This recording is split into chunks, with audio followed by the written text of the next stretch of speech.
There is a question that every seeker eventually arrives at. Not what should I do, but why can I not hear myself think? We live surrounded by sound. Our own voice is often the loudest of them all.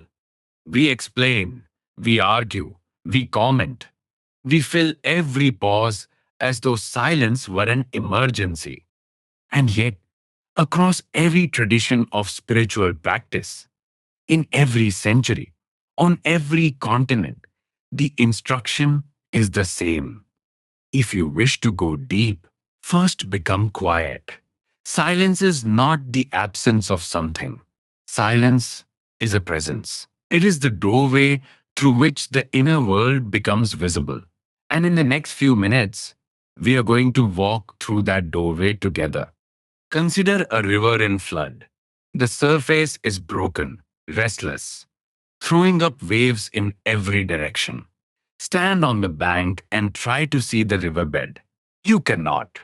Not because the bed is not there, but because the surface will not hold still long enough to let you look through it.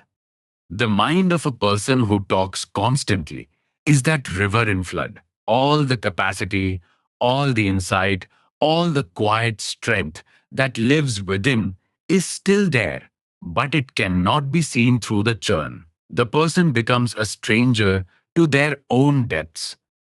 Now consider the same river when it settles. The water becomes transparent. You can see the stones on the bottom. You can see the fish moving between them. You can see the shape of the ground beneath. Nothing was added. The disturbance simply stopped. When the mind grows still, it begins to show you what it has been holding all along. This is the first gift of silence. Not new knowledge, but the ability to finally see what was already yours. There is an old account of how the Mahabharata came to be written.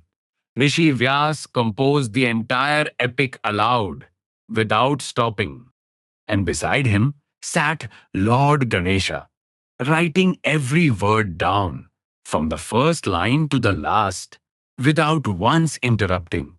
When the work was finished, Vyas turned to him and said something remarkable. He said, I have spoken this entire scripture without a pause, but you did not utter a single word through all of it. In complete silence, you wrote this epic patiently to the end. Your mastery over speech is beyond compare. And Ganesha answered him. He said that the central energy of a human being is prana, the life force. It is the nectar that drives every one of the senses. To waste it is an error that cannot be undone. But if a person learns restraint over speech alone, every other sense follows and comes under control by itself. Those who speak carelessly speak wrongly, and the consequences of those wrong words are paid for by the whole being, not just the tongue. This is why, among all the disciplines of the senses, the discipline of speech is placed first. It is the lever that moves everything else. Notice what excessive speech actually costs. Almost every misunderstanding you have ever had came from something that was said, not from something that was done, but from something that was said and said too quickly, or too much, or without weighing it first. A great many of these could have been avoided by simply staying quiet. Speaking without purpose is also exhausting. It generates heat in the body.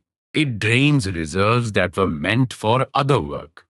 Much of the restlessness and heat we carry in the body today comes from exactly this. We speak meaninglessly, and we speak far more than the situation requires. Every one of those words is drawn from the same reserve that fuels our clarity, our patience, and our strength. There was a time when people spoke far less than we do now. And there is a quality to those generations that we tend to notice and envy. They were more genuine. Their word could be relied upon.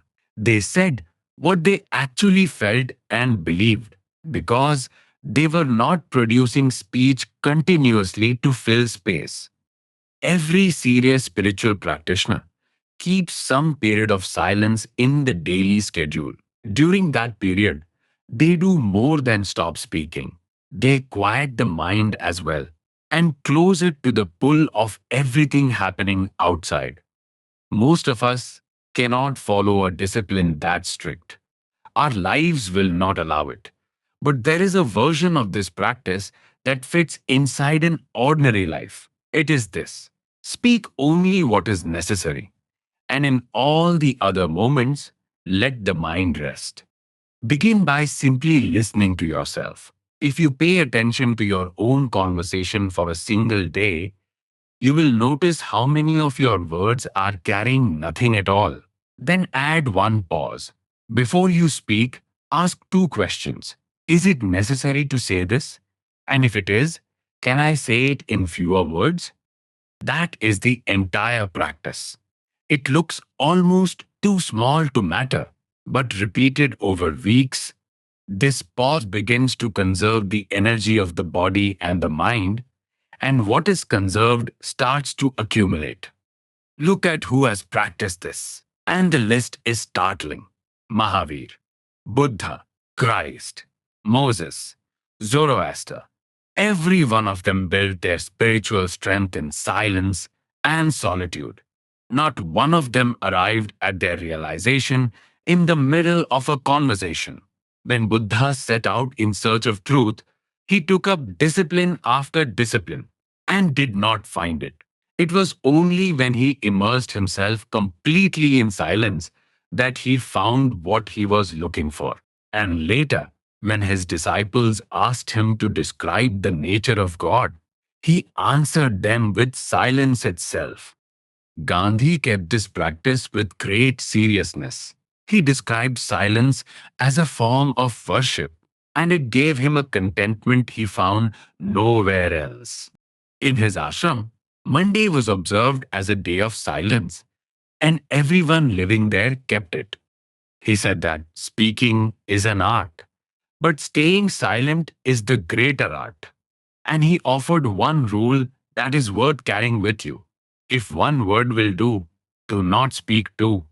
Vinoba Bhave said that silence and solitude are the truest friends of the soul. And Emerson put it most simply of all: let us be silent so that we may hear the whispers of angels. Many people say honestly that they cannot do this, that silence makes them uneasy, that within a few minutes they feel suffocated or anxious, or that something is wrong. If that is you, the answer is not to abandon the practice. The answer is to begin very small. Sit with it for a short while only.